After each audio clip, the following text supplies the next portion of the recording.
오늘 우리에게 주시는 하나님 말씀, 출애굽기 4장 27절에서 5장 4절의 말씀입니다.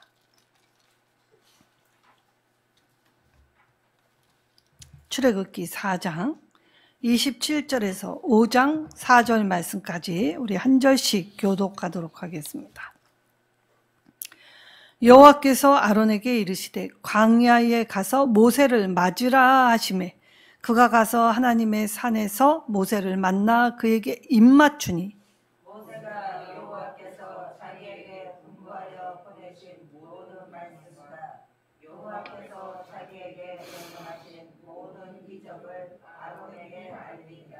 모세와 아론이 가서 이스라엘 자손의 모든 장로를 모으고 아론이 여호와께서 모세에게 이르신 모든 말씀을 전하고 그 백성 앞에서 이적을 행하니 백성이 믿음에 여호와께서 이스라엘 자손을 찾으시고 그들의 고난을 살피셨다 함을 듣고 머리 숙여 경배하였더라.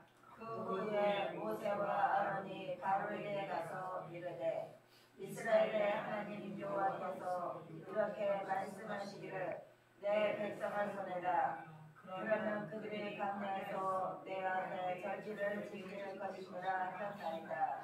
바로가 이르되 여호와가 누구이기에 내가 그의 목소리를 듣고 이스라엘을 보내겠느냐. 나는 여호와를 알지 못하니 이스라엘을 보내지 아니하리라. 그들이 이르되 히브리인의 하나님이 우리에게 나타나셨은즉 우리가 광야로 사흘 길을 가서 우리 하나님 여호와께 제사를 드리려 하오니 가도록 허락하소서. 여호와께서 전염병이나 칼로 우리를 칠까 두려워하나이다. 함께 읽겠습니다. 애굽 왕이 그들에게 이르되 모세와 아론아 너희가 어찌하여 백성의 노역을 쉬게 하려느냐. 가서 너희의 노역이나 하라. 아멘. 블록버스터급 재난의 또 다른 목적, 10가지 재앙으로 이집트를 치실 때 그냥 치신 것이 아닙니다. 하나님은 목적이 있으셨습니다. 그럼 이 목적이 무엇이었냐? 먼저 살펴볼 것은 지도자였던 모세나 아론에게 믿음을 더하여 주시기 위함이지요. 믿음은 그냥 생기는 것이 아닙니다. 두 번째, 기적이 믿음을 키우는 좋은 양분은 되지만 기적이 믿음을 키우는데 결정적 역할을 하는 것이 아님을 알 수 있죠. 그리고 세 번째, 이 이적을 통해서 세상 모든 만민이 하나님이 이 세상의 주관자 되심을 알게 하기 위함이십니다. 그리고 네 번째, 사람이 하나님을 어디까지 대적할 수 있는지를 보여주시죠. 그래서 오늘 이것을 통하여 저와 여러분이 예배자로서 어떻게 살아야 하는지를 먼저 살펴보려고 합니다. 자, 모세는 하나님과 씨름하였습니다. 야곱이 하나님과 씨름했듯이 모세도 난 못 갑니다. 난 안 합니다. 난 못합니다. 그런데 하나님은 내가 너와 함께 할 거야. 나의 권능을 너에게 보여줄 거야. 내가 너의 하나님이 됨을 알게 할 거야. 계속 모세의 거절에도 불구하고 하나님은 이 모세의 약함을 붙들어 주시고 약속을 주셨습니다. 그리고 오늘 모세에게 약속하신 대로 나는 입이 둔하고 뻣뻣하다라고 하니까 네 형 아론이 말 잘함을 내가 아노니 붙여주겠다라고 말씀하셨죠. 아직 광야에 있는 모세에게 아론 보고 찾아가라고 이야기합니다. 하나님은 약속을 반드시 지켜주시는 분이시지요. 그래서 아론이 광야에 가서 모세를 맞이합니다. 하나님의 명령을 따라서. 우리는 늘 내가 무슨 일을 한다라고 착각하지만 하나님은 내가 할 수 없을 땐 동역자도 붙여주시고 환경도 바꿔주시고 그래서 하나님 앞에 일할 수 있는 터전을 허락해 주시지요. 그래서 오늘 모세와 아론은 이제 하나됨을 이루면서 누구에게 갔느냐? 먼저 이스라엘의 장로들에게 갑니다. 지도자급들에게 가지요. 그리고 하나님이 자신을 이 백성들에게 보내신 목적을 뚜렷하게 알려줍니다. 자, 하나님이 이스라엘을 살피고 계셨다. 그래서 그들의 부르짖음을 알고 보고 듣고 계셨다라는 걸 명확하게 얘기하지요. 그리고 나를 보내신 이유는 너희를 구원하게 하기 위한 도구로 나를 보내신 것이다 라고 이야기합니다. 자, 말만 앞세우진 않았습니다. 먼저 모세 자신도 흔들릴 때에 하나님이 그 떨기나무 불타는 그 이적, 꺼지지 않는 그 불길 속에서 앞으로 모세가 나아갈 때 하나님 말씀 들고 갈 때에 확실한 것을 보이기 위해 기적을 베풀어 주시지요. 그래서 모세의 손에, 양치기의 손에 들고 있던 지팡이, 자, 목자는 항상 이 지팡이 들고 다닙니다. 자, 이 지팡이의 용도는 두 가지가 있죠. 먼저는 양떼들을 돌보게 될 때에 양떼들을 이끌고 가게 할 방향, 그래서 양떼들과 함께하는 것을 할 때 이 방향을 지시할 때 쓰임 받는 것이 지팡이입니다. 그리고 두 번째, 양떼를 보호하기 위해서 이 맹렬한 맹수들의 공격으로부터 자신과 양떼를 지키기 위한 무기가 이 지팡이였지요. 그래서 지팡이는 이 방향성과 보호를 의미하는 도구입니다. 근데 이 지팡이를 이 손에 놓을 때에 뱀으로 변화하였지요. 엄청난 이 기적입니다. 눈으로 보아도 믿기 힘든 기적이 있지요. 근데 여기에 하나님이 놀라운 말씀을 합니다. 뱀의 꼬리를 잡으라. 자, 상식적인 면에서 뱀의 꼬리를 잡으면 어떻게 됩니까? 뱀이 물게 되어 있습니다. 그러니까 뱀을 잡을 땐 머리부터 공략을 해야 합니다. 머리를 잡으면 입을 벌릴 수 없기 때문에 독을 쏠 수도 없고, 그리고 이 머리를 잡힌 뱀이 고작 사람의 이 손을 휘감는다 하여도 어떤 힘도 발휘할 수 없지요. 그래서 뱀을 잡을 땐 이 머리를 잡아야 하는데 하나님은 꼬리를 잡으라고 하셨습니다. 자, 얼마나 두려웠을까요? 상식을 초월하는 일 앞에 말씀이 들려질 때 사실 말씀 앞에 순종하는 건 쉽지 않습니다. 근데 하나님이 말씀에 순종하는 법을 알게 해주셨지요. 기적을 통해서. 그리고 꼬리를 잡았을 때 다시 지팡이가 되었습니다. 그리고 나서 모세의 가슴 안에 이 자신의 손을 집어넣어라 라고 했죠. 손을 집어넣고 뺐을 때 눈같이 하얀 나병이 발발하였습니다.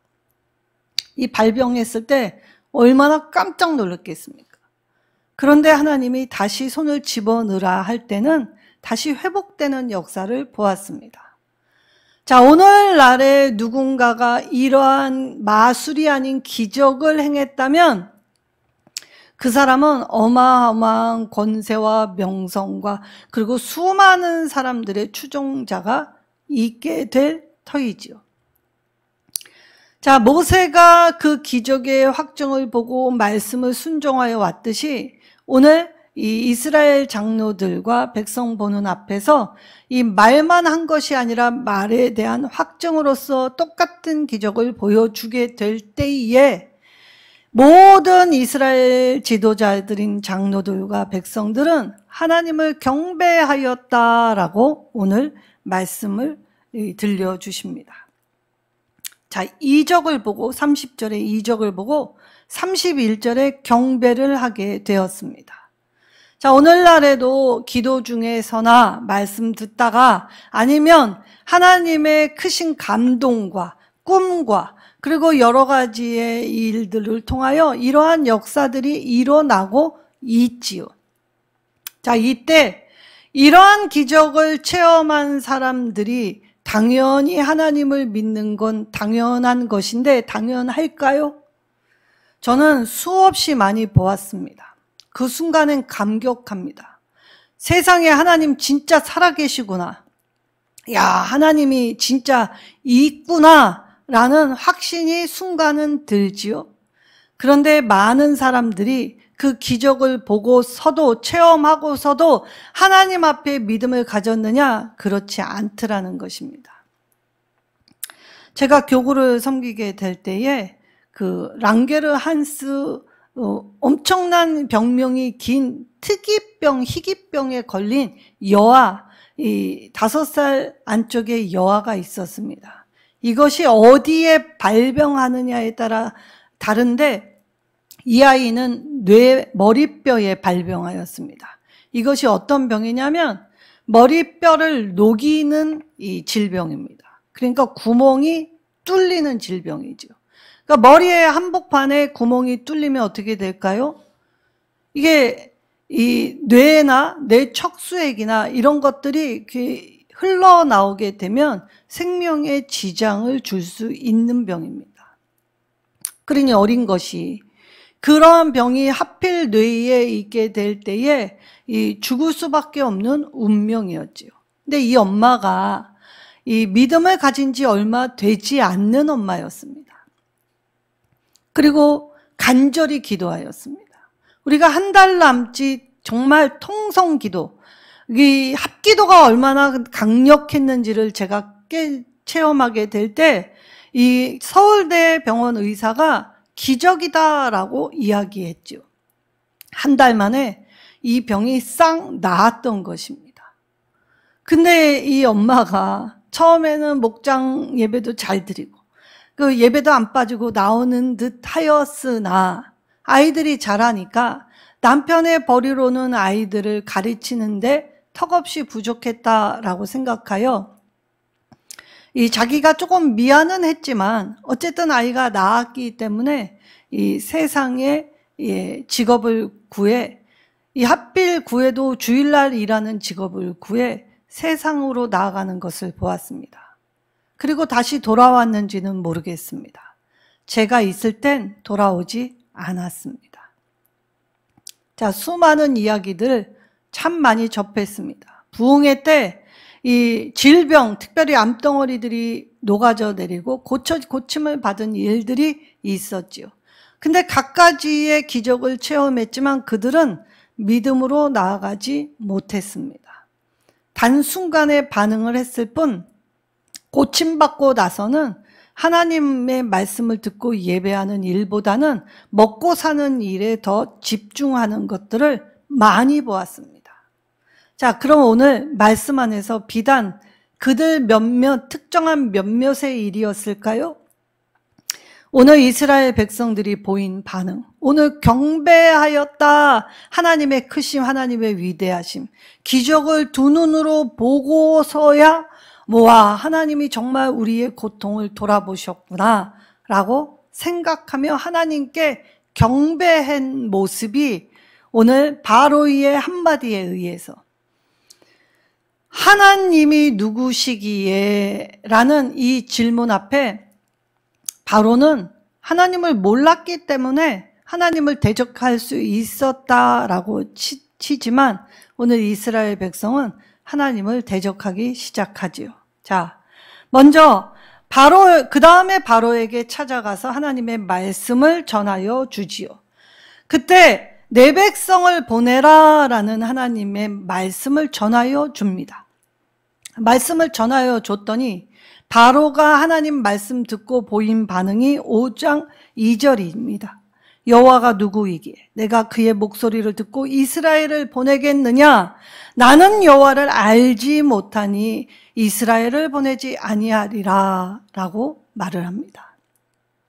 자, 한마디로 하나님의 권위, 주권, 창조주라는 것 나 믿지 못하겠다. 나 인정할 수 없다. 라는 것이죠. 그리고 말도 안 되는 소리다. 라고 한마디로 치부해 버립니다. 자, 이때 니네가 신간이 편하니까 쓸데없는 생각을 하지 언감생신 나한테 와가지고 있다고 소리를 한다고? 라고 하면서 바로가 집을 주지 말아라 라고 합니다. 자, 벽돌을 만들 때 바로가 고된 노역, 집은 주었습니다. 원료는 주고 만들라고 하였죠. 근데 이제 니네가 신간이 평하니까 헛된 일을 도모한다 라고 생각했기 때문에 이 원료도 주지 않고, 그리고 하루 할당량, 이것 지키지 않으면 너희들 가만둘 거야 라고 위협하기 시작했고, 이 위협은 이제 극심한 학대로 바뀌고 있었다는 것이죠. 자, 이스라엘 입장에서 하나님의 기적을 보았습니다. 들었습니다. 그래서 경배하였습니다. 그러나 하나님의 기적을 보고 바뀔 것 같은 현실은 바뀌지 않았지요. 그래서 어떻게 합니까? 이 가혹한 노역 앞에서 마음이 상하였습니다. 하나님을 믿으면 좀 편해지고 나아지고 좋아질 줄 알았는데 그렇게 확고한 기적 같은 일들을 눈에 보면 내일이 당장 달라질 줄 알았는데 오늘의 현실의 삶은 녹록지 않았다는 것이죠. 그래서 이들이 이 힘겨움이 가중될 때에 상한 마음으로 무엇을 합니까? 우리는 마음이 상하면 누구나 하는 반응, 원망하기 시작합니다. 그래서 뭐라고 원망합니까? 너희가 우리를 바로와 바로의 신하의 눈에 미운 것이 되게 했다. 바로 코앞에서 경배했던 사람들이 이제 너희 못 믿겠다. 너희 기적? 지금 나하고 무슨 상관이, 당장 내가 죽게 생겼는데 라고 얘기하며 미운 것이 되게 하고 손에 칼을 주어 우리를 죽이게 하는도다. 구원하겠다라는 하나님 말씀을 믿지 않는다는 것이죠. 그러니까 기적이 믿음을 키우는 어떠한 힘과 어떠한 능력을 발휘할 수 없다는 것입니다. 예수님 당시에도 수많은 기적들이 곳곳에서 일어났습니다. 그래서 예수님을 따르는 무리들은 허다했다라고 하지요. 그러나 예수님을 믿고 따르는 제자의 삶은 되지 않았습니다. 기적만 보고 따르면 무리일 뿐이지요. 그러나 하나님의 기적과 함께 말씀 듣고 신앙이 자라면 예수님을 따르는 제자가 됩니다. 그리하여 오늘 이스라엘이 이제 모세를 향하여 내가 받는 이 상한 일, 마음, 너희 때문이었다, 너 때문이야 라는 것으로 내가 받는 이 미움을 모세에게도 쏘기 시작하였지요. 자, 그러면서 뭐라고 합니까? 여호와는 너희를 살피시고 판단하시기를 원한다라고 표현하였습니다. 자, 기적을 볼 때는 하나님을 경배하였는데 이제 삶의 현실이 쉽게 바뀌지 않고 그 기적처럼 뭔가가 더 크게 임할 줄 알았는데 더 이상 임하지 않는 현실 앞에서 이제 하나님을 들먹입니다. 그리고 하나님이 너희를 살피시고 판단하기를 원한다라고 하죠. 자, 모세는 달랐을까요? 모세와 아론은 이제 한 몸처럼 움직이지만 그들은 뭔가 좀 달랐을까요? 그들도 별반 다르지 않았습니다. 오늘 모세는 이 미운 것이 되게 하였다라는 그들의 항변을 듣고 모세도 마음이 상하였지요. 그래서 하나님께 나아가 모세도 어찌 이런 일이 벌어지게 하셨냐고, 이렇게 하시려고 나를 보내셨냐고 불평을 하기 시작합니다. 5장 22절에서 23절의 말씀에 그래서 어찌하여 이 백성이 학대를 당하게 하셨습니까? 어찌하여 나를 보내셨습니까? 또 원론적으로 내가 처음 출발점에 다시 쓰고 있죠. 원망 불평하면 내가 걸어온 이 길을 다시 돌이키게 하는 강력한 힘이 되죠. 그래서 내가 여지껏 했던 것이 아무것도 남지 않고 무의로 돌리는 일이 된다는 것입니다. 그래서 모세와 아론이 하나님 앞에 어찌하여 라고 자신의 상한 마음을 토로할 때 백성은 토로하며 원망하였고 비난하였지만 이 문제를 가지고 모세와 아론은 하나님 앞에 나아갔다는 그 한 끗의 차이로 하나님이 이 항변하는 모세에게 말씀을 들려주시지요. 실망스러운 상황, 의기소침해진 모세에게 하나님이 말씀하시면서 뭐라고 하시냐면 이제 내가 바로에게 하는 일을 내가 보리라.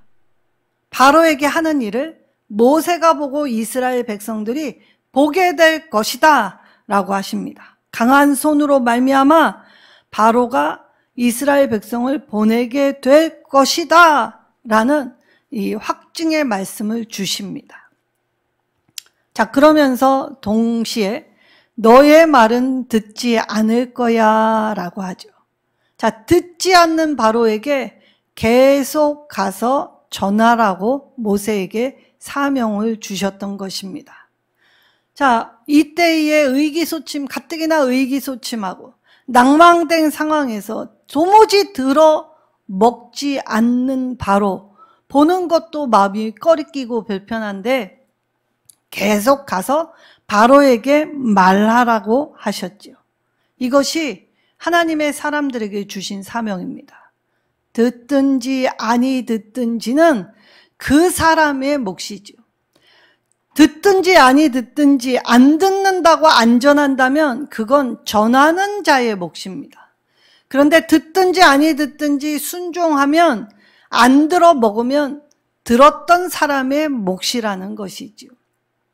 그래서 선지자들은 늘 이것을 통해 괴로움, 마음의 번민함이 있었던 것입니다. 좀 들어먹으면 그래도 내 안에 이 어느 정도의 이 위안이 되고, 그리고 이 사역을 위해 애쓰고 헌신해 보련만 도무지 들어먹지 않는 상황에서 나한테 뭘 하라고 하시나, 하나님의 말씀, 들은 말씀 그대로 전하라고 하셨다는 것이지요. 우리의 완악함이 어떤 것이 있습니까? 내 판단이 있기 때문에 들어먹든 안 들어먹든 하나님의 말씀을 전하는 것이 내 일입니다. 그것이 중심이고 가치인데 나는 늘 가치 중심이 아닌 상황을 보지요. 한 번 했는데 안 들어먹으니까 안 하겠다는 것입니다. 그래도 남들보다 열심히 있어서 2번, 3번은 해본 사람들이 있죠. 이런 사람들 더 낭망합니다. 왜냐? 나름 열심히 있었기 때문이지요. 그런데 하나님은 듣든지 아니 듣든지 결과는 나한테 맡기고 너는 오늘 내가 너에게 하는 말을 전하면 된다라고 하셨다는 것입니다. 자, 이때 바로가 이 모세에게 제안을 하나 합니다. 그래? 정말 니네 하나님이 그러하시다면 니네 하나님이 어떤 분이신지를 한번 보여봐. 그러면 내가 얼마나 대단한지 보고 판단할게 라고 이야기를 하지요. 그래서 이 이스라엘 백성들 앞에 보여줬던 이적을 보이게 되었습니다. 지팡이 이적과 손에 나병이 들고 회복되는 이적을 보이게 되었지요. 자, 이때 바로의 술사들, 그러니까 마술사들이 그걸 가만히 보고 흉내를 내기 시작합니다. 자, 바로의 술사들도 지팡이가 뱀이 되게 하는 이적을 보였지요. 그런데 이 모세의 지팡이가 이 바로의 술사들의 마술로 이 기어다니고 있는 뱀을 다 집어 삼켰습니다. 다르지요. 근데 비슷하게 흉내내는 것만 판단하고 보고 아이 별거 아니네. 니네 하나님이 별거 아니야. 내 술사들도 하는 거 야, 이러면 나 못 믿지. 이렇게 강력한 하나님이 아니라면 내가 굳이 들을 필요 있겠어? 라고 하면서 무시하기 시작합니다. 그래서 바로는 더 듣지 않았습니다. 자, 이때에 그 정도밖에 아니라면 신경 쓸 필요 없다라고 하여 무딘 마음, 그리고 완악해진 마음, 교만한 마음이 굳어지면 완악해졌지요. 그래서 10가지 재앙을 통하여 이제 자신과 자신의 공동체가 멸망되는 재앙, 심판을 맛보게 되었습니다. 자, 그럼 10가지 재앙이 뭐였냐? 이 이집트 사람들에게 가장 자부심인 나일강, 이 나일강의 젖줄로 이 곡식이 풍성하였지요. 근데 이 나일강이 피로 물드는 재앙이 일어납니다. 피로 물드는 재앙, 이것도 요술사들이 물을 빨갛게 만드는 것을 보고 에이, 이거 우리 술사들도 하는데, 근데 술사들은 빨갛게 만들었는데 정화시키지는 못하였지요. 자, 그랬기 때문에 이 바로의 교만한 마음은 이제 그 재앙의 깊이와 넓이와 그 뜻을 깨닫지 못했기 때문에 간과하였습니다. 자, 두 번째 재앙은 개구리 재앙이었지요. 개구리가 온 사방에 올라왔습니다. 그리고 죽어 악취가 났지요. 숨쉬기 어려울 정도로 악취가 났는데 이 악취가 사라지고 숨쉴만 하니까 바로는 돌변하였습니다. 자, 세 번째 재앙은 이재앙입니다. 자, 그런데 여기서부터는 바로의 술사들도 흉내를 내지 못했습니다. 그럼에도 바로의 완고한 마음은 돌이킬 줄 모르고 있죠. 네 번째 파리재앙부터는 이스라엘과 이집트의 구별이 있기 시작했지요. 파리재앙으로 이 집집마다 가득할 때는 이 바로의 가축들이 죽지 않아서 에이, 뭐 이 정도는 손해보는 것으로 판단하여 이것까지는 내가 괜찮다, 아직은 견딜만하다 라고 했다는 것입니다. 그리고 나서 다섯 번째 들에 있는 가축에게 임한 심한 돌림병으로 이 이집트의 가축들이 죽었습니다. 내가 이거 괜찮다 하는 그 마지노선이 무너졌지요. 그런데 최악은 아니라는 것입니다. 이스라엘의 가축들은 살아 있었기 때문이죠. 어차피 노예의 것은 내 것인데 그들의 것이 살아 있으니까 괜찮다라는 것. 그리고 나서 여섯 번째 재앙은 이 악성 종기로 이 재앙이 일어나게 되었습니다. 자, 사람은 죽을 만큼 아프고 힘들더라 할지라도 내 고집 꺾지 않습니다. 그리고 일곱 번째 재앙은 이 사람과 짐승에 내리는 우박 재앙이었지요. 얼마 전에 캐나다에서 야구공만한 우박이 하늘에서 떨어졌다고 합니다. 이때 이 자동차에 앉아 있다가 자동차 유리가 딱 깨지고 집집마다 유리창이 깨지고 파손되고 어마어마한 피해를 냈다고 하지요. 이때 이 야구공만한 이 우박을 보고 여지껏 살면서 이런 적은 없었는데 종말이 오려나? 사람들은 경험하지 못한 것을 경험하게 되면 종말이 오려나? 라고 극심한 공포에 떨기 마련이지요. 근데 우박 소리, 그 요란했던 우박의 소리가 그치자 바로는 돌변합니다. 자, 그리고 여덟 번째 전역을 뒤엎었던 것은 메뚜기 재앙이었지요. 자, 이때부터는 바로가 남자만 가라, 어린아이와 여자들과 가축은 내비두고 너희 남자만 가라 라고 타협하기 시작합니다. 자, 아홉 번째 재앙은 흑암 재앙이었지요. 자, 그때 앞을 볼 수 없었습니다. 대낮에도 일할 수 없었고 아무것도 할 수 없는 무기력한 상태. 자, 그때가 됐을 때에 바로가 화가 나기 시작합니다. 자, 사람이 이제 이 하나님께 대항하게 되는 수순을 잘 보면 무관심으로 일관하다가 그리고 감당할 수 없을 때 마지노선을 찾다가 그리고 그 마지노선이 무너지게 될 때에 타협을 시도하고 그리고 난 후에는 분노와 화를 내쏟지요. 그래서 모세에게 위협을 가합니다. 이제 내 얼굴을 볼 생각하지 마. 네 얼굴 보기도 싫어. 너의 얼굴을 삼가서 내 얼굴 보지 마라. 그러면 너 가만 안 둘 거야. 라고 위협하죠. 분노가 깊어지면 사람은 상대를 향해 인간다움을 잃기에 아무렇지 않게 행하는 것입니다. 그리고 나서 10번째에 사람이든 가축이든 처음 난 것 장자재앙을 통해 이 바로가 이제 너희의 하나님을 향해 예배하러 가라라고 허락해 주지요. 근데 이때 너희 말대로 여호와를 섬기고 나를 좀 축복해 주라. 이제 내가 너무 힘들다라고 백기투항을 합니다. 근데 바로의 모습을 통해서 우리가 볼 수 있는 게 무엇일까요? 바로가 믿음을 가져서 이스라엘 백성을 보냈을까요? 교만하고 완악해진 마음이 하루아침 변하여 겸손하여져서 이 일을 행하였을까요? 재앙 때문에 지금 지정신이 아니었다는 것입니다. 너무 휘몰아치는 재앙 앞에서 정신을 차릴 수 없었기 때문에 가 라고 했는데 막상 보내고 나니까 내가 무슨 일을 저질렀지? 내가 손해보는 게 얼만데 이들까지 내보내면 도대체 나는 무엇이 남았는가? 그때의 바로는 군사를 내보내어서 이스라엘 백성을 뒤쫓게 합니다. 그래, 내가 이익은 고사하고 이제 나도 못 먹는데 저들이 못 먹게 해야겠다. 죽여버려라.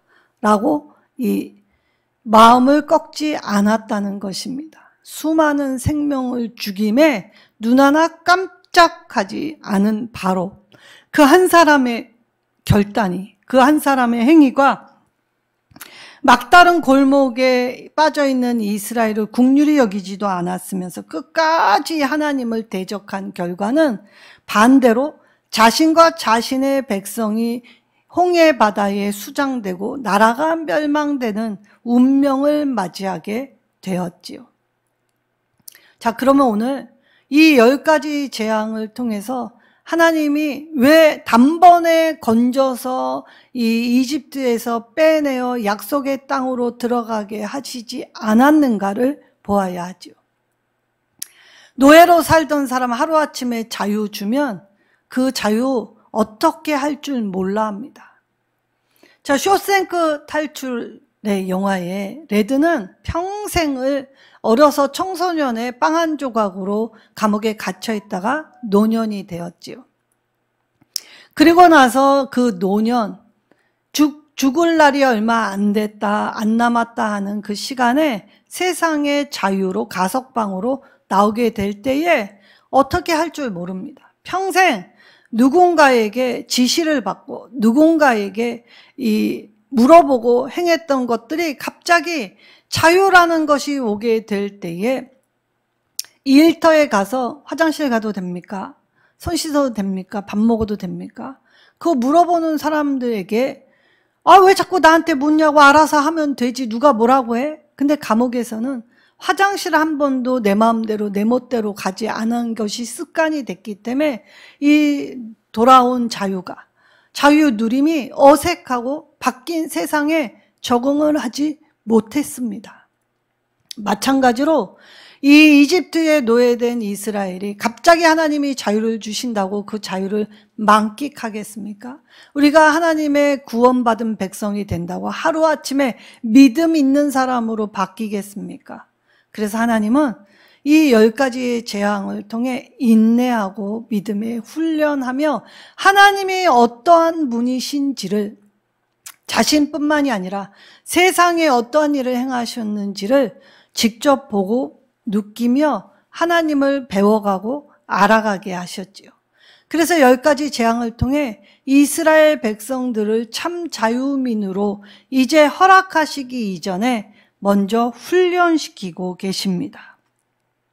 그리고 세상의 전형인 바로와 바로의 신하들 교만하였고 완악하여서 하나님 앞에서 자신들이 행하는 것들에 대한 경계심, 그리고 잘못의 고백도 없이 내 멋대로 내 판대로 내 이익대로 살아가려고 했던 것. 하나님 말씀이 들려지는데도 말씀을 따라 살기보다 겉으로는 그럴듯하게 듣는 척하였지만 내 방식, 내 멋대로 살려고 하는 것을 꺾지 않게 될 때에 자신의 삶이 하나님께 대적하는 삶이라고는 스스로 생각지 못하였지요. 말씀을 듣기는 들어도 깨닫지 못한 상태, 말씀을 듣고 겸비하지 않는 상태, 바로의 모습이 곧 우리의 모습이라 생각이 된다면 오늘 하나님 앞에서 기적만 바라는 기도가 아니라 오늘 내 모습이 정말 하나님의 말씀 따라 합당하고 유익한 모습으로 살아가고 있는지를 물어야 하지요. 그리고 이제 믿음의 사람으로 거듭난다는 과정을 밟아야 하는 것입니다. 사람은 바로처럼 하나님을 대항할 수 있고 대적할 수 있습니다. 아무리 말씀을 들려줘도 이 어두운 우리의 눈이, 마음이 강팍하여지고 교만하여지면 하나님 말씀을 귓등으로 한 귀로 듣고 한 귀로 흐르게 되지요. 그러나 믿음은 듣고 마음으로 받아서 말씀을 새기어내는 것입니다. 끝까지 대적한 결과는 홍해바다의 아주 멸망한 수장이었습니다. 다시 못 일어나고 다시 살 수 없고 영원히 죽는 형벌만 맞이하였을 뿐이지요.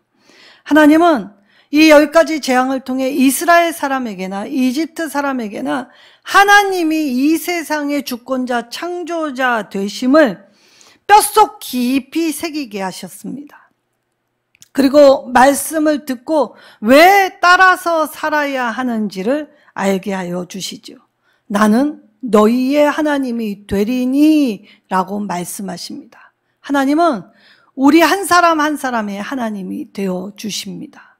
그래서 우리가 가는 방향에서 더 나은 방향, 더 좋은 세상이 되게 하기 위해 우리의 삶을 연단시키시고 때로는 이 재앙과 고난을 통해서 하나님의 하나님 되심을 우리 영혼에, 우리의 생각에, 마음에 깊이 각인시켜 주시지요. 오늘 우리가 하나님을 믿음으로써 세상에 어떤 영향력을 미칠 사람으로 내 삶을 드려야 하는가를 배워야 합니다. 그리고 기적만 바라면 결코 믿음의 사람이 될 수 없죠. 어제는 하나님 앞에 기쁘게 경배하였다가 오늘 현실의 삶 속에서 하나님을 불평하고 외면하고 모른다 하는 실정까지 나아갈 수 있는 것이 우리라는 것입니다. 고난을 통해서도 하나님의 하나님 되심을 인정하지 않게 되면 결국은 이 심판의 결과를 맞이하며 뼈 늦은 후회로 어떻게 합니까? 내가 하나님을 믿음으로 고백하는 것이 아니라 정신없어서 고백하고 난 후에 그리고 정신을 차리고 나면 내 옛 습관이 또 내 발목을 늪처럼 빨아들이고 또 헤매이게 하며 영원히 나오지 못할 수렁이 되게 하는 것입니다. 오늘 하나님의 말씀은 우리를 그 수렁에서 건지실 뿐만이 아니라 하나님이 준비해 주신, 예비해 주신 하나님 나라로 걷게 하여 주십니다. 하나님은 그래서 먼저 언약을 약속해 주시지요. 나는 너희의 하나님이 되고 너희는 내 백성이 되리라. 우리가 하나님 백성 되면 하나님께 경배하고 하나님께 찬양하며 하나님께 예배하는 기쁨을 주십니다. 예배할 때 삶이 변화받을 수 있게 되지요. 오늘 온 세상의 하나님이 하나님 되심을 오늘 저와 여러분의 삶 속에서 더 드러나고 더 나타나고 더 보여지게 된다면 오늘 세상은 우리를 통해 하나님께로 돌아올 수 있게 될 것입니다. 우리 오늘 언약의 중보자 되신 하나님의 힘, 능력 우리의 삶에 체험하시면서 하나님 앞에 감사하셔 하나님 주시는 자유민으로 이 기도와 말씀의 날개를 달고 하나님 주신 창공을 날아다니시는 참 능력의 한 사람 한 사람 되시기를 예수님의 이름으로 축원합니다.